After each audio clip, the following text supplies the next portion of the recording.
గౌరవ సభాధ్యక్షులు వరదన్నపేట శాసనసభ్యులు గౌరవనీయులు నాగరాజు గారు ఈ కార్యక్రమానికి ముందు మాలలను ఉత్తేజపరిచి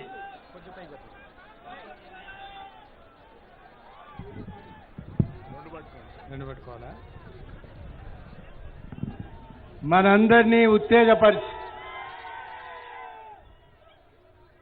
మిత్రులు ఎందుకు స్లోగన్స్ ఇస్తున్నారో నాకు అర్థమైంది అయినా నేను కూడా మీ నుంచే వచ్చిన నేను ఎక్కడున్నా మరోలేము అక్కడున్నా ఇక్కడున్నా నాకెందుకు మీరు స్లోగన్స్ ఇస్తున్నారో అర్థమైంది. అవసరమైతే అక్కడ కూడా మన నిరసన వ్యక్తం చేస్తాం. మిత్రులారా, నిజంగా సుప్రీంకోర్టు ఇచ్చినటువంటి వెలువరిచిన వర్డిక్ట్ కాగితం నేను జడ్జిమెంటు ఎందుకు అననంటే సుప్రీంకోర్టు ఆ వర్డిక్టులో పాల్గొన్న 7 జడ్జిలే చెప్పిండ్రు. ఏం చెప్పిందంటే ఇది మా యొక్క సలహానే, మా యొక్క సుప్రీంకోర్టు జడ్జిమెంటు ఇచ్చిందని అనుకునే వర్డిక్టులో వాళ్ళు ఏం చెప్పినా ఇది మా సలహానే, మీరు పాటించండి, పాటించకపోండి.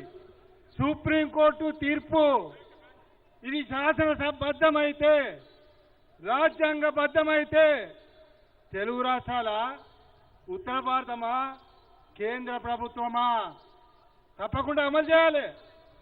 మరి కొంతమంది అందులో ముందుగా తెలుగు రాష్ట్ర వాళ్ళే ఉరకలేస్తున్నారు, మేమే అమలు చేస్తామంటున్నారు. ఇది రాజ్యాంగబద్ధమేనా? రాజ్యాంగబద్ధం కాదు. ఈ రాజ్యాంగాన్ని అందించినటువంటి మహానుభావుడు, విశ్వవిజేత, భారత భాగ్య విధాత, మన అందరి భవిష్యత్తును తీర్చిదిద్దినటువంటి మహానుభావుడు అంబేద్కర్ రచించిన రాజ్యాంగానికి తీర్పు చెప్పే ధైర్యం ఎవరికి లేదు. అందుకే వాళ్ళు ఏమన్నారంటే మేము సలహా ఇస్తున్నాం, మీరు పాటించండి, పాటించకపోండి. మాజీ మంత్రి, ఢిల్లీ ఆప్ పార్టీలో మాజీ మంత్రిగా పనిచేసిన ఢిల్లీ నుంచి రాజేంద్ర పౌల్ గౌతమ్ గారిని వేదికపైకి ఆహ్వానిస్తా ఉన్నాం. అయితే సుప్రీంకోర్టులో కూర్చున్నటువంటి ఆ తీర్పును చదివినటువంటి 7 మంది జడ్జిలు ఏమన్నారు? ఇది మీ విజ్ఞతకే విడిచిపెడతాం, మేము మీకు సలహా ఇస్తున్నాము. ఈ సందర్భంగా రాజ్యాంగబద్ధంగా ఉన్నటువంటి కేంద్ర ప్రభుత్వం బాధ్యత ఉంది. రాజ్యాంగబద్ధంగా ఎన్నికైన అనేక రాష్ట్ర ప్రభుత్వాది నేతల స్పందన, మీ అభిప్రాయం రాజ్యాంగానికి అనుకూలంగా ఉంటుందా, మరి వ్యతిరేకంగా ఉంటుందా ఆలోచించాల్సిన అవసరం ఉంది. మిత్రులారా, సుప్రీంకోర్టు చెప్పినటువంటి ఈ తీర్పు ఇది రాజ్యాంగ విరుద్ధమైంది. రాజ్యాంగంలో అంబేద్కర్, బాబాసాహెబ్ అంబేద్కర్ పొందుపరిచిండు ఆర్టికల్ నంబర్ 341, ఆర్టికల్ నంబర్ 341 ఆర్టికల్కి అనుకూలంగా ఎవరు కానీ అది రాష్ట్రాలలో ఉన్న హైకోర్టులా, సుప్రీంకోర్టులా, మరి వీరికి ఎవరికి కూడా దాని మార్పులు చేర్పులు చేయడమా, దానికి అనుకూల వ్యతిరేక తీర్పులు ఇవ్వగలిగిన శక్తియా, హక్కువా, మరి మీకు ఆ పవరు ఎవరికి లేదు. అది కేవలం భారత రాజ్యాంగం మార్చగలిగిన, అందులో ఉన్నటువంటి ఆర్టికల్స్ను మరి మార్పులు చేర్పులు చేయగలిగిన అధికారం కేంద్ర ప్రభుత్వానికి కూడా కాదు. మరి ఎవరిది? ఇది భారత పార్లమెంటుది. పార్లమెంటులో ఉన్నటువంటి అన్ని పార్టీల ఎంపీలందరూ కలిసి మరి నిజంగా తీర్మానాన్ని ఆమోదించి తర్వాత రాష్ట్రాల నుండి మరి అక్కడ శాసనసభలు ఓకే అంటేనే అది చట్టం అవుతుంది. మరి అలాంటిది నిజంగా ఇది రాజ్యాంగానికి విరుద్ధంగా ఇచ్చినటువంటి ఈ తీర్పు సమీక్ష పెట్టాలి, తక్షణమే మరి దీన్ని విత్డ్రా చేసుకోవాలని ఈ సందర్భంగా నేను డిమాండ్ చేస్తున్నా. మరి రిజర్వేషన్లకు ప్రధానమైనటువంటి రిజర్వేషన్లకు బేస్, దాని యొక్క బేస్ ఏంటిదయా?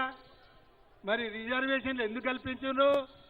మరి ఇది నిజంగా భారతదేశంలో ఉన్నటువంటి కుల వ్యవస్థ, అంటరానితనము, వివక్ష, పేదరికం, దరిద్రం, నిరక్షరాస్యత ఇవన్నీ కూడా రూపుమాపగలిగిన రాజ్యాంగాన్ని ఈనాడు అంబేద్కర్ ప్రసాదిస్తే 70 సంవత్సరాలలో ఇది ప్రభావితమైంది. ఇది దేశ ప్రజలనే ప్రభావితం చేయలే, ప్రపంచవ్యాప్తంగా ఉన్నటువంటి అనేక దేశాలు కొనియాడుతున్నవి. మీ దేశంలో ఉన్న రాజ్యాంగం పటిష్టంగా ఉంది, మా రాజ్యాంగాలన్నీ కూలిపోయినాయి. మరి మీ రాజ్యాంగాన్ని మేము అలవర్చుకుంటాం. మాకు కూడా బాబాసాహెబ్ అంబేద్కర్ కేవలం మరి ఇది భారతదేశానికి అందించినటువంటి వ్యవస్థ కాదు, ఒక విశ్వ వైతాళికుడు, విశ్వ విజ్ఞానవేత్త మరి రచించినటువంటి రాజ్యాంగం పట్ల మరి మీరు నిజంగా ఏదో జడ్జిమెంట్ ఇచ్చే అర్హత లేని వాళ్ళుగా నేను మీ అందరికీ మనవి చేస్తూ, ఇంకా చాలా అంశాలు ఉన్నాయి. మరి మిత్రులు నా దగ్గర వచ్చి నిలబడుతున్నారు.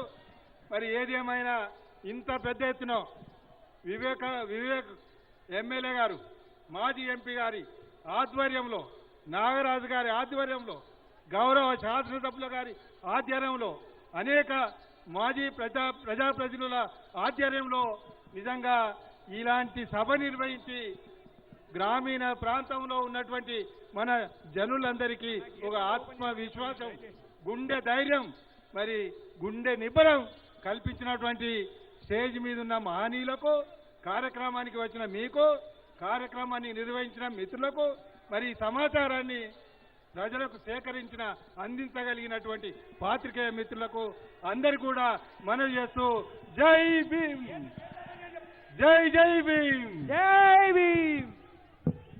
థ్యాంక్ యూ అన్న. ఉప్పల్ నుంచి దాదాపుగా ఒక 200 వెహికల్ అక్కడ ఆగి ఉన్నాయి. దయచేసి అక్కడ పోలీస్ మిత్రులు కొంచెం సహకరించాలని విజ్ఞప్తి చేస్తా ఉన్నాం. వికారాబాద్ నుంచి కూడా 150 వెహికల్స్